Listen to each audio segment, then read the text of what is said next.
Olá, muito boa tarde. Com a realização do Concílio Vaticano II, a Igreja Católica inaugurou uma nova relação com a sociedade. Essa nova atitude merecerá hoje a análise de Manuel Braga da Cruz, com quem conversaremos depois de lhe mostrar acontecimentos que marcam a atualidade religiosa.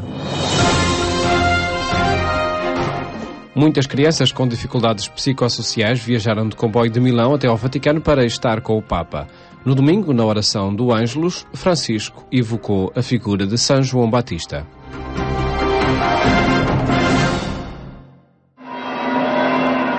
No Ângelus deste domingo, o Papa Francisco evocou a vida de São João Batista e a forma como este foi morto por causa da verdade. Num discurso improvisado, Francisco destacou os homens retos que preferem ir contra a corrente para não renegar a verdade. Quante persone pagano a caro prezzo l'impegno per la verità? Quanti uomini retti preferiscono andare controcorrente pur di non rinnegare la voce della coscienza, la voce della verità. Diante de uma praça de São Pedro cheia, Francisco dirigiu-se em particular aos mais jovens. A voi giovani vi dico, non abbiate paura di andare controcorrente. Quando ci vogliono rubare la speranza, quando ci propongono questi valori che sono valori avariati, valori come il pasto andati a male, quando un pasto è andato a male ci fa male, questi valori ci fa male, ma dobbiamo andare controcorrente e voi giovani primi andare controcorrente e avere questa fierezza di andare proprio controcorrente. Após a oração do Ângelus, chegou ao Vaticano o comboio das crianças, que levou 450 menores com dificuldades psicossociais e seus acompanhantes de Milão a Roma, para um encontro com o Papa. Francisco foi rodeado pelos menores, aos quais perguntou se não tinham medo do calor, depois de lhes desejar um lindo dia e ter querido saber como correr a viagem. As crianças, provenientes de várias cidades italianas e de diferentes nacionalidades, presentearam o Papa com os seus desenhos e pequenos trabalhos didáticos.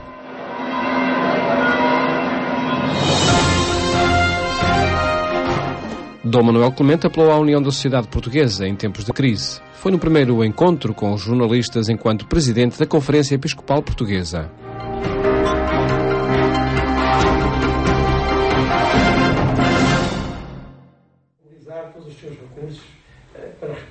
A decisão foi anunciada pelo organismo máximo do Episcopado Católico em conferência de imprensa e surge na sequência de uma Assembleia Plenária Extraordinária convocada após a aceitação pelo Papa Francisco do pedido de resignação de Dom José Policarpo, patriarca emérito e antigo presidente da CEP, a 18 de maio.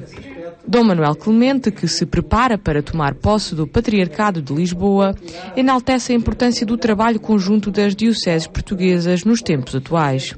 A Conferência tem comissões episcopais, que todas elas são constituídas por bispos e outras pessoas, mas é sempre neste sentido de apoiar o trabalho que se faz basicamente das 20 dioceses portuguesas e que agora, como foi dito e bem, está particularmente reforçado e urgido pela situação da sociedade portuguesa, que bem precisa de mobilizar todos os seus recursos para responder, enfim, às necessidades tão urgentes.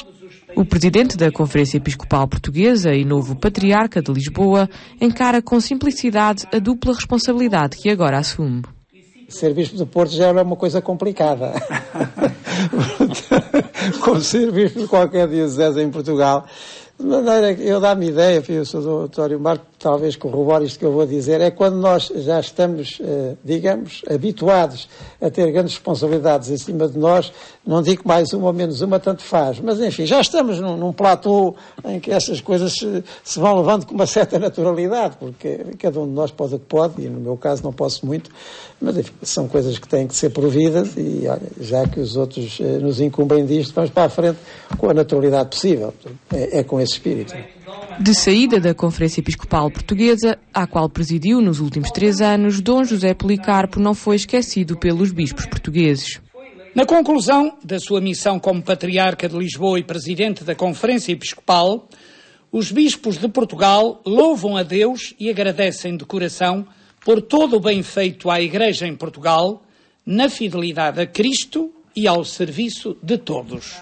Foi ainda eleito como vice-presidente o Bispo de Leiria Fátima, Dom António Marto, e Dom António Couto, o Bispo de Lamego, foi escolhido como vogal do Conselho Permanente da Conferência Episcopal. Os bispos portugueses estiveram também reunidos na casa de Nossa Senhora das Dores do Santuário de Fátima para participar nas jornadas pastorais do Episcopado, que este ano tiveram por tema a organização da sociedade à luz da doutrina social da Igreja.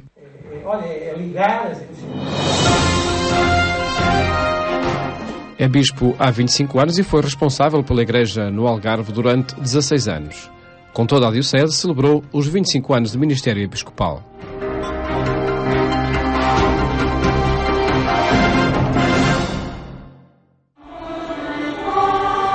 O dia começou com uma visita à exposição Creio, no Museu de Portimão, que assinala o Ano da Fé e o Jubileu de Prata de Dom Manuel Madureira Dias.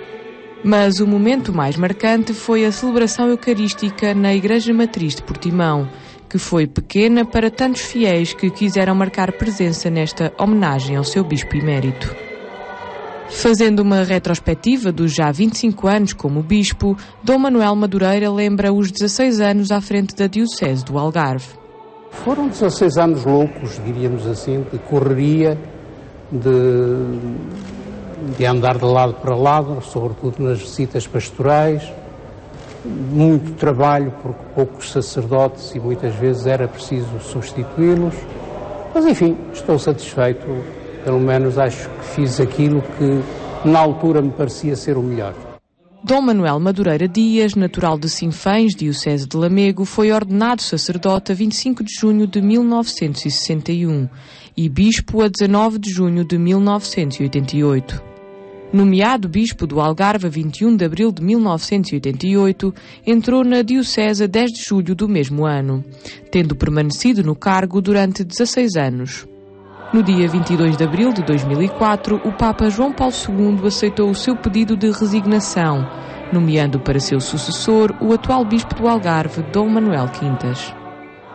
Há 9 anos, como bispo emérito, Dom Manuel Madureira visita o Algarve pelo menos uma vez por ano para fazer férias. O seu dia-a-dia passa agora pelo Alentejo. É em Évora que vive e se dedica à leitura e à escrita. Eu recordo que a revisão dos catecismos tem muito do seu serviço, do seu saber, da sua ação, porque estando livre, como bispo emérito, pôde dedicar-se com afinco e, portanto, foi um trabalho notável que ele realizou para a Igreja em Portugal. Ordenado padre há 52 anos, Dom Manuel Madureira estava em Roma durante o Concílio Vaticano II, algo que marcou toda a sua carreira eclesiástica.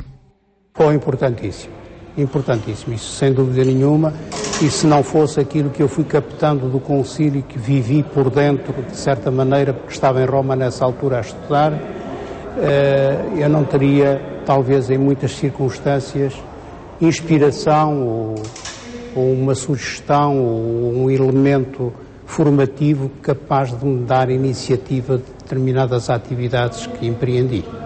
A celebração do Jubileu Episcopal de Dom Manuel Madureira Dias contou com a presença de 17 bispos, entre eles Dom José Policarpo e Dom Manuel Clemente, e cerca de 70 padres.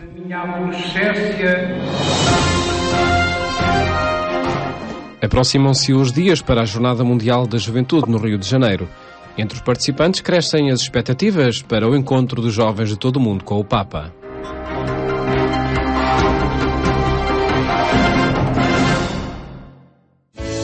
Marcado desde sempre com sinal do Redentor. O convite que a Igreja nos faz para as Jornadas Mundiais da Juventude é um convite de participarmos e assim fazermos essa experiência de todos os jovens poderem se encontrar no mesmo lugar e assim também poder crescer nessa mesma fé, com alegria, com esperança, recarregando como que as baterias nessa perspectiva de procurarmos então de viver ao jeito de Jesus Cristo no nosso cotidiano, quando regressamos, quando partilhamos, quando nos relacionamos uns com os outros. É sempre uma experiência marcante, de grande festa, de grande alegria, de grande entusiasmo, de encontrarmos milhares de jovens unidos na mesma fé e também nesta amizade que nos une a todos de Jesus Cristo. É a primeira vez que vou participar nas Jornadas Mundiais da Juventude, este ano no Rio de Janeiro.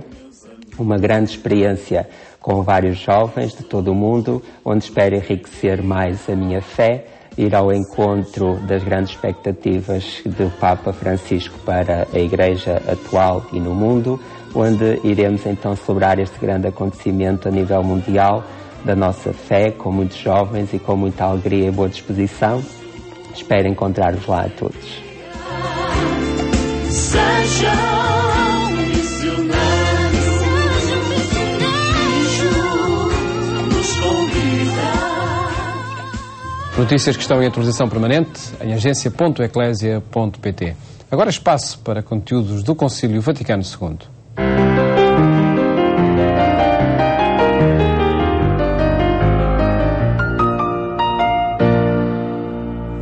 E a nossa convidada, o professor Manuel Braga da Cruz, cumprimento, muito boa tarde. Muito boa tarde. Obrigado por estar neste programa, onde nas últimas semanas temos proposto aqui alguns temas que, também na análise do professor Braga da Cruz, são relevantes para a história do Concílio Vaticano II.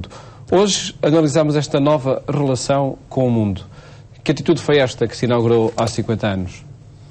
Um dos mais importantes documentos do Concílio foi a Gaudium et Spes, ou seja, o documento em que o Concílio se pronunciou sobre as relações entre a Igreja e o mundo. E é muito interessante verificar que o Concílio tomou a decisão de ter uma atitude face à realidade do mundo contemporâneo que não fosse nem de condenação, nem de severidade ou de denúncia dos seus males, dos seus erros, mas uma atitude de compreensão e uma atitude de salvação. A Igreja está ao serviço do mundo, a Igreja é um sacramento de salvação do mundo e, portanto, este documento é um documento de grande abertura ao mundo para compreender as suas necessidades, os seus problemas, e começa mesmo por dizer nesse documento que as alegrias e as tristezas dos homens são as suas próprias alegrias e tristezas, daí o Gaudium et Spes, as esperanças do mundo são as suas esperanças. O que é que este documento traz de mais relevante? Desde logo e em primeiro lugar a afirmação da dignidade da pessoa humana. É a partir da consideração da dignidade da pessoa humana que a Igreja olha para o mundo e se preocupa com o mundo e com os seus problemas. O documento diz mesmo que essa dignidade é o fundamento das relações entre a Igreja e o mundo. Exatamente. Portanto, a Igreja justifica a sua intervenção social, a sua intervenção no mundo, em nome da defesa, da preservação e da promoção da dignidade da pessoa humana. Não é uma afirmação sem consequências, pelo contrário, é uma afirmação que matiza toda a análise que a Igreja faz dos problemas de ordem económica, dos problemas de ordem social, dos problemas de ordem política. A Igreja defende uma sociedade menos dividida, uma sociedade mais comunitária, mais fraterna, e, portanto, em nome da dignidade da pessoa humana, a Igreja faz um apelo à redução das diferenças sociais, das exageradas diferenças sociais. Claro que a Igreja reconhece que os homens não podem ser todos iguais, não podem ser uma massa indistinta e amorfa de pessoas que fossem átomos de um organismo, não é essa a posição da Igreja, mas a Igreja reconhece que excessivas desigualdades ferem a justiça social e o bem comum. Em causa não está, então, portanto, qualquer pretensão apologética ou catequética nessa relação da Igreja com o mundo. É a pessoa humana acima de tudo. É a pessoa humana acima de tudo. E a seguir a Igreja reconhece que o mundo tem a sua autonomia. As coisas profanas regem-se por leis próprias, que a Igreja quer respeitar. E aí também introduzindo novidades em relação a outras épocas da história. Exatamente, é o reconhecimento da laicidade das coisas temporais, da autonomia das coisas temporais, que se regem por regras próprias, onde a Igreja não quer intervir, a não ser para utilizar uma expressão de Paulo VI no seu discurso nas Nações Unidas, como perita em humanidade. É na qualidade de conhecedora da natureza humana, do homem, das suas fraquezas e das suas grandezas, que a Igreja quer intervir. Por exemplo, a Igreja não quer intervir no domínio político, como tal. A Igreja não se sente competente politicamente. E daí que, no que diz respeito à ordem política, este documento venha dizer que a Igreja respeita toda e qualquer cultura, toda e qualquer civilização, toda e qualquer forma de regime. Não há uma civilização que se identifique em exclusividade com o cristianismo. Não há uma cultura que seja exclusivamente e só ela cristã ou católica. Não há uma formação política que seja só ela e exclusivamente católica. Daí que a Igreja, neste documento, defenda o legítimo pluralismo político dos católicos, que não é um pluralismo ilimitado, sem critério, mas é uma legítima liberdade de opção entre ofertas políticas que se colocam aos cidadãos, desde o momento que respeitem as normas morais que devem informar o discernimento dos católicos na vida política. Esses são os limites. A inspirar, professor Braga da Cruz, a inspirar esta nova relação da Igreja com o mundo, está também um novo relacionamento que existiu na segunda metade do século XX entre povos, entre Estados, entre civilizações? Também, porque uma das coisas que o Concílio vem reafirmar, alguns papas já o tinham feito com particular ênfase, é a necessidade de uma autoridade internacional, de uma autoridade mundial. Autoridade que os papas e o Concílio, de novo, dizem que é imprescindível a um bem comum mundial. O Concílio realiza-se quando a chamada globalização está a dar os primeiros passos. E, portanto, quando estamos a assistir à globalização da vida económica, social e política mundial. Ora bem, e esta internacionalização da vida económica, social e política pede, porque está a colocar um bem comum que é internacional e pede uma autoridade política internacional que assegure a vigilância e a concretização deste bem comum. Os papas sublinham que não é uma autoridade internacional a impor, não é uma autoridade coercitiva, é uma autoridade reconhecida livremente por todas as nações, a construir com a participação de todas as nações, e desse ponto de vista foi muito importante a primeira visita de um Papa à Organização das Nações Unidas, à ONU, como foi a ida de Paulo VI às Nações Unidas a Nova Iorque, em pleno Concílio Vaticano II.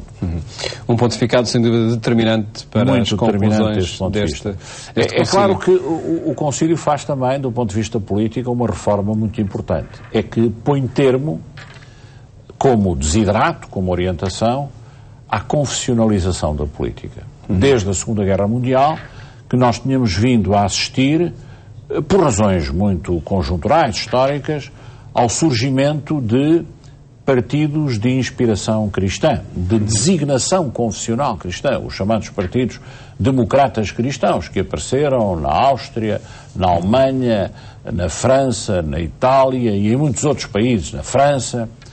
Ora bem, curiosamente, na altura em que o Concílio se realizou, nos anos 60, algumas dessas experiências estavam em esgotamento progressivo e estavam muito próximas de algum esboroamento que se veio a verificar depois. O Concílio recomenda a desconfessionalização da intervenção dos católicos na vida pública, recomendando aos leigos que assumam as suas responsabilidades individuais e coletivas sem invocar a confessionalidade como cobertura da sua intervenção. O que não quer dizer que os leigos não devam ter uma orientação cristã na sua intervenção política. Mas esta desconfessionalização da política e esta pluralização condicionada da intervenção dos católicos na vida política é das grandes novidades deste documento que foi a Gaudium et Spes. Uma entre muitas novidades dos documentos do Concílio Vaticano II, eles têm 50 anos de história, urge concretizá-los ou urge reformulá-los? Eu penso que, sobretudo, urge levá-los à prática. Porque permanecem atuais. Repare, concretamente, neste domínio, a participação dos leigos na vida política. Nós estamos, e permita-me que me refira à situação portuguesa, com um déficit enorme da participação de católicos na vida pública. Não só na vida política, mas na vida pública. Diria mesmo mais que em Portugal há hoje um déficit de representação católica na vida política e na vida pública. Os católicos estão subrepresentados. Ora bem, diria que isto é a responsabilidade por falta de participação própria, mas também por falta de respeito pela expressão dos católicos na vida pública. Isto é, pela realidade da Igreja Católica em Portugal. E desse ponto de vista, eu acho que há um caminho longo a percorrer. Os leigos são chamados a intervir. Nós temos uma cultura de igreja e uma cultura cívica em Portugal que não é muito de participação. Ainda é muito uma cultura de súbdito. Ainda é muito uma cultura de responsabilizar os outros e não assumir as próprias responsabilidades. Eu acho que não só em Portugal, mas em todo o mundo, há um caminho a percorrer que o Concílio abriu, mas que não está concretizado de todo. Esperemos que este assinalado dos 50 anos ajude também a essa concretização. Professor Braga da Cruz, muito obrigado por ter estado neste programa, onde apresentamos em cada semana temáticas relevantes do Concílio Vaticano II. Votos de bom fim de tarde e até amanhã, se Deus quiser.